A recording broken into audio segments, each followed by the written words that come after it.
Geil!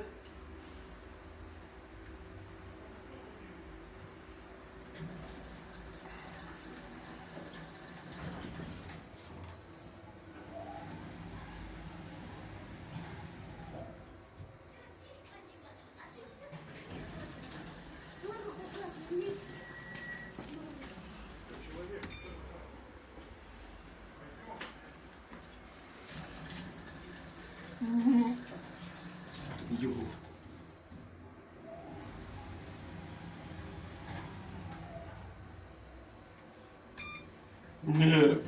Guckt euch das mal an hier, wie viele Dinge. Das Ding fährt für nur eine Station und hat so viele Knöpfe, ey. Krank.